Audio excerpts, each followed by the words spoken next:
본격적으로 최재형 후보 우리 또 대변인이신데 얘기를 해볼까 합니다. 최재형 후보의 대변인 겸 공보특보 언제 내정이 되셨습니까? 제가 활동하게 된 것은 네. 최근입니다. 그 지지난주부터 저희가 특보로 해서 그 네. 언론 그 활동을 지금 하고 있고요. 네. 사실 저는 개인적으로 그 최재형 후보님과의 어떤 개인적인 이런저런 그 인연이 있는데 네. 제가 대학교 다닐 때 네. 저희 집사람하고 같이 다니는 교회의 아. 청년부 부장 선생님이셨습니다. 아, 그런 인연이 또 예. 있으셨군요. 그리고 청년부를 관장하는 부장. 그렇죠. 선생님. 예. 오. 뭐 어떻게 보면 담임 선생님이셨는 거죠. 그렇군요. 예. 물론 아. 뭐 교회가 적진 않아서 그 그렇습니다만. 교회의 교인이고. 그러시죠. 그렇죠. 예. 그리고 아하.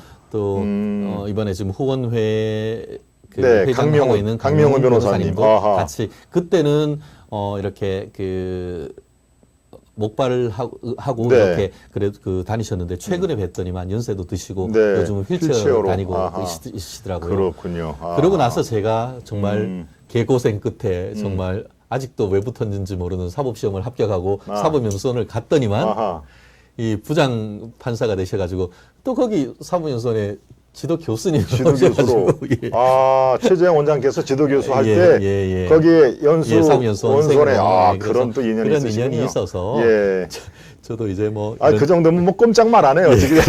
그래서 뭐 저쪽 뭐 이렇게 했었는데 아, 제가 그렇군요. 교수님이면 아, 우리 최 변호사님하고 이 최재형 원장, 감사원장이 대표 직함이라 이제 원장이라고 부르는 게 저는 이제 더 편합니다만 최 원장님, 최 후보님하고 그런 개인적인 또 예. 아유 그러면 아주 열심히 도우셔야 되겠습니다.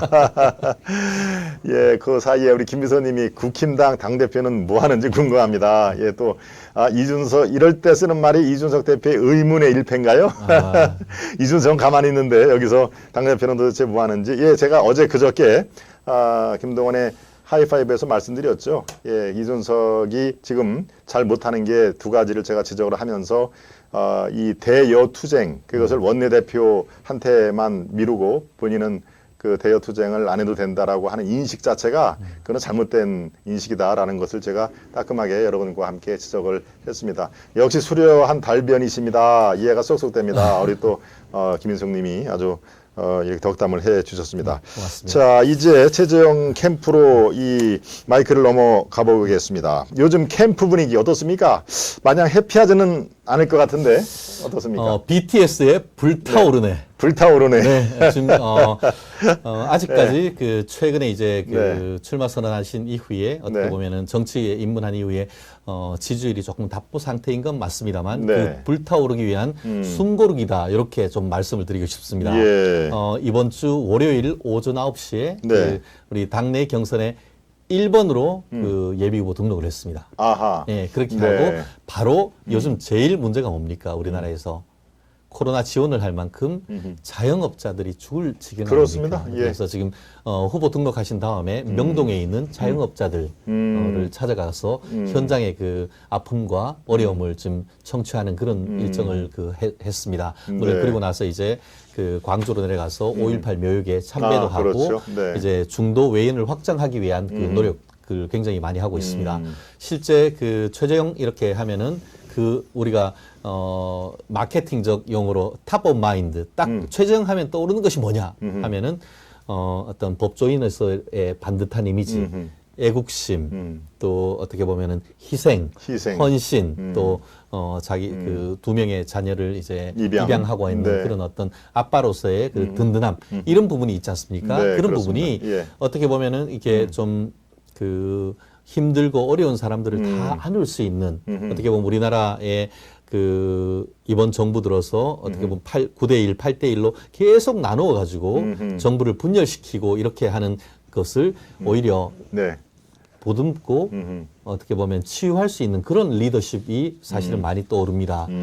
그렇기 때문에 저는 개인적으로는 물론 대여투쟁 굉장히 중요하기 때문에 그게 또 1번 어떤 그 순위가 돼야 된다고 봅니다. 그렇기 때문에 이번 정부에 대해서 각을 세우는 그런 모습도 굉장히 중요하고 나아가 이번 정부가 실정을 통해서 부동산 양극화 또 청년 문제 어떻게 보면은 그런 문제들을 치유할 수 있는 따뜻하게 보듬을 수 있는 리더십이 바로 이 최재형 리더십이다. 저는 그렇기 때문에 그런 분이 대한민국을 이끌어가는 것이 합당하다라는 생각을 했기 때문에 저는 최재형 캠프의 그 요청에 저는 그 네. 응답을 했는 겁니다. 개인적인 것만 가지고 이런 걸 할 수는 없는 것이죠. 네. 그래서 저는 이번 문재인 정부 들어서 가장 큰 문제가 나라를 통합하기는커녕 대통령이 뭡니까? 크게 통합하는 리더 그렇습니다. 아닙니까? 그런데 맞습니다. 예. 크게 나누는 것을 다시 치유하고 통합하고 하는 가장 그 적임자가 최재형 원장이라 저는 생각을 하는데 네. 그렇기 위해서 그와 같은 이제 자영업자들에 위한 치유 그리고 또 5.18 가서 광주의 아픔 그런 부분에 네. 대한 어떤 치유의 리더십 이런 어떤 행보를 지금 해가지고 가고 계시는데요. 네. 그 어떤 트레이드 마크와 함께 지금 어떻게 보면 윤 총장이 선점하고 있는 이번 정부에 대한 어떤 비판의 목소리 네, 네. 이런 부분에 대한 어떤 전략도 지금 같이 지금 캠프에서 고민해가면서 지금 네. 구체화해서 나가는 전략입니다. 네. 그렇군요. 최재형 후보님 좋긴 좋은데 어떻게 해야 합니까? 좋긴 좋으면 좋긴 좋은데. 찍어주십시오. 그렇습니다. 전화 오면은 예, 맞습니다. 지지해 주십시오. 예. 예. 좋긴 좋은데 어떻게 표현할 방법이 없다는 그 광고 문구도 지금 제가 19금 아니니까요. 떠오르는데. 좋으면은 표현해 주십시오. 좋으면은 사랑한다고 해주십시오. 예. 예. 근데 지금 말씀 중에 후보 등록을 하고 광주를 내려가서 5.18 미역에 이렇게 무릎 꿇는 모습이 그 보도가 됐습니다. 네네. 무릎 꿇는 모습, 이게 우리가 종종 보는 모습인데 김종인 위원장이 비대위원장 시절에 2번을 가서 한 번은 또 일어서다가 비틀거리는 모습이 계속 지금까지 이제 화면에 잡히는데 5.18 미역에 간 것까지는 이해가 되는데 꼭 무릎을 꿇어야 되느냐라는 또 일각의 지적이 있던데 어떻게 생각을 해야 됩니까? 그렇습니다. 저 또한 그런 비판을 적지 않게 봤습니다. 네, 네. 어떻게 최재형을 지지했는데 저럴 수가 있냐라는 그 얘기를 하시는 네. 분들도 저도 그 마음도 충분히 이해를 합니다. 네. 하지만 제 말씀드린 것처럼 우리 최재형 그 후보님이 어떤 특정 그 지지층만을 위한 대통령이 되는 건 아닙니다. 네. 말씀드린 것처럼 분열되고 갈갈이 찍혀지고 상처가 있는 곳을 전부 다 이렇게 치유할 수 있는 그런 리더십을 지향하는 것 아니겠습니까? 네. 그렇기 때문에 5.18에 대해서는 역사적인 어떤 평가가 개인적으로 다를 수는 있습니다. 예. 그렇지만 지금으로서는 특히 국민의힘 후보 같은 경우에는 호남까지 다 껴안을 수밖에 없는 그런 입장 아니겠습니까? 그렇죠. 네. 지금 아까 김종인 그 비대위원장님도 네. 말씀하셨지만 네. 어떤 묘역에서 무릎을 꿇는 원조라라고 할 수 있다고 하면은 그 소독의 빌리 브란트 총리가 아시다시피 그 유대인 학살이나 이런 부분과 관련해 가지고 유럽에 가서 그 국립묘지에 헌화하고 무릎을 꿇었던 것은 아마 좀 연세가 있으신 분들 같은 경우에는 특히 정치에 좀 관심이 있는 분들이라고 하면은 네. 그 사진을 너무나 깊이 어떻게 보면 그 했고 그로 인해 가지고 이제 소독이 통일이 되고 이 독일이 그 유럽에서의 어떤 다시금 어떤 리더로서 설 수 있는 그런 배경이 됐다라고 보이는데요. 네. 마치 그것을 어떤 정치인의 과 같은 그 진정한 어떤 그 사죄, 진정한 어떤 그런 화해의 메시지를 통해 가지고 네. 나라를 통일을 하고 또 유럽의 어떤 맹주로서의 어떤 그 역할을 할 수 있다고 한다고 하면은 어떤 개인적인 지금 현재 지지하는 분들 중에 어떤 5.18에 대한 생각이 조금 다르다 한다 하더라도 네. 이 최재형이란 그 후보가 대한민국의 진정한 통합의 리더십 어떻게 보면 치유의 리더십으로 서서 그분들을 다 품을 수 있도록 네. 그러기 위한 하나의 과정이다라고 봐주신다고 하면은 그 정도는 충분히 어떻게 보면은 그 포용할 수 있지 않을까 싶고요. 나아가서 생각보다 저기 바로 저겁니다. 네, 그렇죠. 저런 네. 모습 어떻게 보면은 거의 그 모습이나 이런 것들이 빌리 그란트 그 총리. 모습 아니겠습니까? 그렇죠. 예, 폴란드에 그 침공했던 거에 대해서 그렇- 진정한 사과를 하는 그런 그렇죠. 모습인 것 네. 같은데요. 그런 모습으로 본다고 하면은 네. 사실 광주 저도 사실은 고향은 대구이고 네. 저희 집사람은 전라도 광주가 고향입니다. 그렇군요. 예, 여기도 또 영혼함의 만남이시군요. 또. 예, 예. 그런데 예. 저도 이제 주위에서 광주의 아픔 이런 부분에 대해서는 뭐 거기에 어떤 그런 정치적 이념으로 볼 것이 아니고 네. 어떤 사람들이 정말 많은 희생이 있고 했는 것 사실 자체가 그 네. 자체에 대해서만으로도 어떤 그 가서 그 정치적 리더로서의 어떤 그런 아픔을 같이 공유하는 행사에 대해서는 지지하시는 분들이 좀 더 폭넓은 마음으로 어떻게 보면 대의를 위해서 이런 부분들을 좀 공감해 주신다고 하면은 네. 이번 대선을 정말 어떻게 보면 영호남 이게 동서로 여전히 좀 정치적으로 찢어져 있습니다만 그 화합할 수 있는 계기가 될 수 있는 것이 아닌가 저는 네. 그렇게 봅니다. 네. 이 대통합을 위해서는 무릎 꿇는 거를 감수하고서라도 국민 전체의 대통합은 이루어내야 할 절대절명의 과제다라고 이해를 하면 되겠습니까? 이 부분은 네. 전 그렇습니다. 예, 그러니까 단순히 이것을 선거 전략으로만 볼 것이 아니고 대한민국이라는 큰 틀에서 봐야 된다라고 생각을 합니다. 네.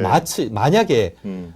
남북이 통일됐다라고 했을 때에 네. 북한에 가서 우리 나중에 이제 문제 되시지만 어쨌든 북한과도 통합을 해야 된다고 하면은 북한에 가서의 어떤 정치적인 인물에 대한 어떤 나중에 참배나 이런 것도 사실 비슷한 문제가 생길 수 그렇죠. 있었는데 네, 맞습니다. 적어도 개인적으로는 안 갈 수 있습니다. 그렇지만 어떤 대통령이고 어떤 한 나라의 리더라고 한다고 하면은 그 통합의 어떤 가치를 위해서 본인의 어떤 신념이나 이런 것을 초월할 수 있는 그런 부분이 필요한 것이고 네. 또 선거 전략을 봤을 때도 여러 지금 그 최재형 후보님 같은 경우에는 약간 보수적인 이미지가 조금 더 강화되는 과정에서 지지율이 조금 오히려 후퇴했는 그런 부분이 있기 때문에 그렇죠. 전체적인 쉽게 말하면은 우리 집토끼 되시는 우리들은 좀 확실히 우리 집을 지켜주시고 네. 우리 그 최 후보님과 캠프에 있는 분들은 산토끼 좀 더 중도와 외곽까지도 네. 잡을 수 있는 그런 어떤 선거 전략이라는 측면이라는 점도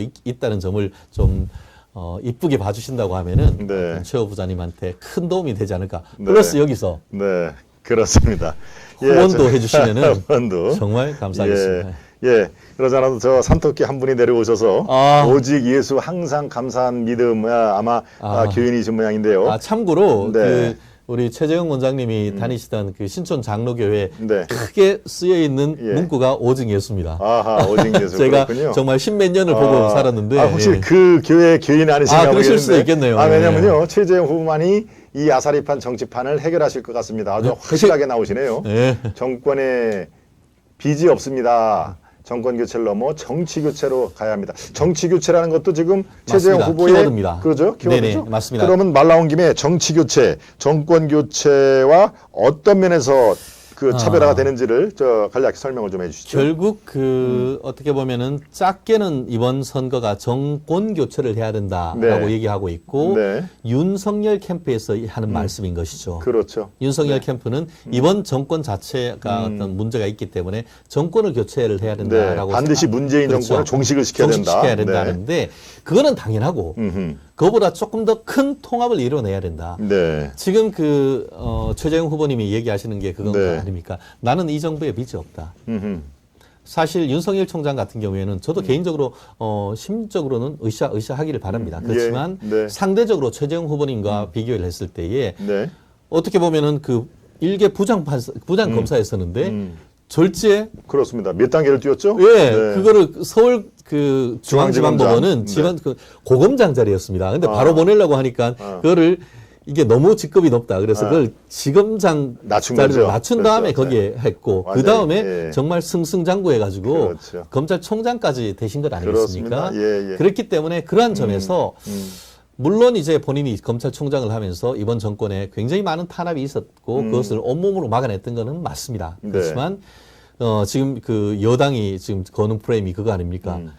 어떻게 은혜를 입은 사람이 감히 이런 네. 얘기를 하고 배신자 있습니다만 프레임이죠. 배신자 네. 프레임인데 네. 최재형 원장님은 그런 거하고 관계없습니다. 최재형 원장님이 무슨 거기에 은혜를 입어가지고 감사원장 했습니까? 여러 사람들 중에 그 국회 청문회나 이런 것들을 쉽게 통과를 할 수 있고 그 그렇죠. 직무 자체에 예. 어떤 그 확고한 전문성이 있기 때문에 보낸 거라고 그렇습니다. 저는 봅니다. 전문성과 결점이 없는 그 그렇기 후보. 때문에 그 분에 있어 가지고는 그렇기 때문에 훨씬 더 거기 그 일 하시면서도 네. 정말 부당한 인사 그 어떤 압력도 다 막아내셨고 또 월성 원자력 관련했는 어떤 그 강제 폐쇄하는 과정에서도 정말 수천 페이지 되는 것을 그렇습니다. 실제로 꼼꼼하게 좀 해서 지금 이번 정부에서 수사할 수 있는 기반도 다 마련되는 것 아니겠습니까? 그렇기 때문에 단순히 어떤 정치 보복을 하는 것을 넘어서 정권을 교체를 하고 다시금 대한민국을 통합할 수 있는 그런 리더십 그것이 바로 정권 교체를 넘어서 정치 교체다. 이런 부분이고 네. 그것이 바로 윤석열 총장과 차별되는 부분이다. 물론 우리 최 후보님이 대통령이 될 경우에 저는 개인적으로 그렇게 생각합니다. 정치 보복은 없다. 대신에 최 원장님이 얘기하시는 건 뭐냐면은 헌법을 제대로 한번 써보자. 네. 그 얘기하잖아요. 지금 여당 같은 경우에는 개헌을 해야 된다. 맞습니다. 이게 어떻게 보면 제왕적 대통령이 있기 때문에 그 헌법 제도를 고쳐야 된다고 하지만 저는 굉장히 신선했습니다. 최 원장님이. 우리가 언제 헌법대로 해본 적이 있냐? 헌법대로 제대로 하면은 이 상태에서도 제왕적 대통령을 네. 하지 않을 수가 있다. 제왕적 대통령이 뭡니까? 결국 인사권이란 칼날을 가지고 막 휘두르는 건 그렇죠. 아니겠습니까? 전횡을 벌이는 그렇죠. 거죠. 네. 그렇기 때문에 지난번 같은 경우에도 지금 최재형 감사원장님이 있을 때에 감사위원으로 지금 검찰총장인 김오수 같은 분들을 막 위에서 찍어 누르는데 안 됩니다. 노라고 막은 거 아니겠습니까? 두 번인가 세 번 그렇죠. 예, 거부를 그랬던 했죠. 것이 네. 바로 그건 겁니다. 헌법에 있으면 헌법대로 해라는 거죠. 그러니까 감사위원은 감사원장이 추천해서 이렇게 대통령이 임명하는 건데 왜 찍어 누르느냐 이런 것 아니겠습니까? 그렇듯이 헌법이 정한 정신대로만 한다고 하면은 지금 헌법 하에서도 훌륭한 어떤 그 대통령제, 지금 대통령제도 완전한 어떤 미국적 대통령제도가 아니고 상당 부분은 그 의원 내각제적 요소가 있습니다. 그렇습니다. 총리가 있기 총리가 때문에 있으니까요. 그렇기 때문에 네, 내각을 네. 통한 그런 시스템을 제대로 한번 만들어 보겠다는 것이고 네. 그렇게 함으로써 헌법적 가치를 다시 회복할 수 있는 치유할 수 있는 분이 저는 최재형 원장이라고 확신합니다. 헌법에 다 나와 있다. 헌법을 굳이 바꾸려고 하지 말고 지금 있는 헌법만 제대로 지키면 된다 하는 그렇습니다. 그런 어쩌면 아주 단순하지만 또 상당히 힘이 실리는 그런 말씀. 그 말씀은 정말 제가 공감하는 게요. 네. 미국 헌법이 언제 겁니까? 벌써 200년이 넘었습니다. 그렇지만 미국 헌법은 네. 그대로인 겁니다. 개헌이란 말 안 나오죠. 그렇죠. 그것은? 일부 네. 수정만 됐을 네. 뿐인 것이고 예. 그 프랑스 헌법 그리고 프랑스 라 마르세이즈 같은 그런 국가가 언제 겁니까? 뭐 그때 이제 프랑스 혁명 때 불렀던 노래를 아직까지 그 시대적 그 정신을 담아서 운영하는 네. 을 잘 함으로써 네. 그런 헌법적 시스템을 선진국으로 이루어지고 있는데 우리 또한 잘 86년에 만들어놨던 헌법대로 그 정신을 한번 여야 합의를 통해서 민주 개헌을 통한 법을 한번 제대로 한번 꾸려보자. 이 말씀 저는 그 말씀을 듣고 아 나는 왜 그런 생각을 못했나. 아 그런 부분에서 굉장히 어떻게 보면 그 법률가로서의 어떤 탁견이 저는 녹아 있다고 봅니다. 네. 이른바 대세론을 지금 확산시키고 있는 윤석열 캠프 거기에는 말을 들어보니까 진짜 뭐 그야말로 인산인해를 이룬다고 하더군요. 뭐 제가 오늘 방송 아침 방송 오전 방송에도 별들이 몰려가고 있다. 육군 총장, 공군 총장, 해병대 사령관 또 한미연합사 부사령관 합해서 별이 16개가 지금 일주일 사이에 몰려갔다라는 제가 방송을 11시에 했습니다마는 글쎄요 이미 대세론이 그만큼 확산이 된 건지 아니면은 정말 어떤 반작용인지 이런 또 대세론이라고 보는 시각도 있고 또 다른 시각에서는 사람이 그렇게 많이 몰리는데 매일 이게 무리를 일으킨다. 검증되지 않는 사람들이 너무 많아서 또 이게 나중에 문제가 될 것이다라는 그런 시각도 있는데 어떻게 종합적으로 판단하실까요? 별 숫자로만 치면은 윤석열 캠프보다 최재형 캠프 별이 지금 더 많습니다. 아 그렇습니까? 네, 저희가 네. 공개만 하지 않았을 뿐인 것이지 아하. 지금 그 뚜껑을 열면 네. 저희가 좀 기다리고 있습니다. 그러니까 밥도 약간 뜸을 들여야 이제 그렇군요. 맛이 있듯이 준비되어 있는 게 꽤 많군요. 굉장히 많습니다. 아시다시피 그렇군요. 네. 윤석열이 네. 군대 명갑니까? 네. 최재형이 군대 명갑니까? 그럼 뭐 당연히 그 말 그렇습니다. 자체 예. 그렇기 때문에 지금 특히 이제 최재형 후보님이 출마 선언하고 정치에 투신하기 바로 직전에 안타깝게도 아버님 저희 다녔던 교회에 대령님이시죠? 네. 최 대령님이 네, 네. 소천을 하셨는데 네, 그렇습니다. 제가 그때 가서 보니까 네. 그 해군 측에서 굉장히 많이 오셔가지고 그 장례식도 많이 지원을 해주시더라고요. 네. 그렇듯이 그런 뭐 우리 최 대령님뿐만 아니고 지금 최 원장님도 이제 장교로서 일하셨고 또 네. 그 외에도 모든 가족들이 지금 현역을 갔다 오셔가지고 네. 병역 명가라고 대한민국 정부에서 인증했는 집안 아니겠습니까? 네. 그렇기 때문에 특히 지금 그 전직 얘기하신 것처럼 네. 고위 장성을 비롯해서 네. 굉장히 다양한 넓은 스펙트럼에서 네. 지금 다 캠프가 준비가 돼 있습니다. 그렇군요. 다만 지금 현재 이제 출마 선언을 하고 지금 하나하나 정책을 내고 있는데 네. 먼저 새머리 이런 식으로 하는 것이 물론 그 최재형 원장 우리 윤석열 캠프처럼 그렇게 할 수도 있습니다만 네. 저희가 그런 것들은 이제 그 세워놓은 스케줄에 따라 하다 보니까 아직 공개가 안 된 것뿐인 그렇군요. 것이 아하. 오히려 준비되어 있는 이 섀도우 캐비넷은 네. 그것보다 크면 크지 적지가 않습니다. 이야, 이것도 아주 한번 새로운 기대해도 됩니다. 네, 새로운 뭐 말씀이시네요. 예, 기다려 봐라. 지금 우리가 섀도우 캐비넷으로 상징되는 인력 풀은 훨씬 더 많다. 곧 발표가 된다.